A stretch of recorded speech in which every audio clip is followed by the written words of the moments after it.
சுவாமி வணக்கம் சுவாமி. ஆமா மகனே, என்ன வேண்டும் உனக்கு? சாமி, நான் தூங்கும் போது கனவு வருது சாமி.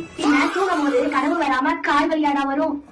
அந்த கனவுல என்னைய கடத்திட்டு போய் ஒரு காட்டுல, சாமி நீங்க நினைக்கிற மாதிரி இல்ல சாமி, ஒரு காட்டுல காவலா பாட்டா போட்டு விட்டு நைட்டு ஃபுல்லா ஆட விடுறாங்க சாமி. காது உடனெல்லாம் வலிக்குது சாமி. இந்த கனவு வராம இருக்கிறதுக்கு என்ன பரிகாரம் இருந்தா சொல்லுங்க சாமி, தயவு செஞ்சு. எனக்கு கஸ்டமர் வருவதே ராது. மகனே, உனக்கு கஷ்டம் புரிகிறது. வா, அதற்கான தீர்வை தருகிறேன். ஓம் கிரீம் கிரீம் ஐஸ்கிரீம் ஃபேஸ்கிரீம் சன்ஸ்கிரீம். உனக்கு பிரச்சனைக்கான தீர்வை தருகிறேன். அதற்கு உன் பேக்கெட்டில் உள்ள துட்டுகளை எடுத்து தட்டி வை.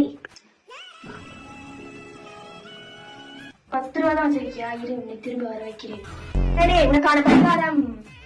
நீ தூங்கும் போது கண்ணை திறந்து வைத்து தூங்கு. பரிகாரம் செய்ய முடியவில்லை என்றால் அடுத்த நாள் என்னை 500 ரூபாய்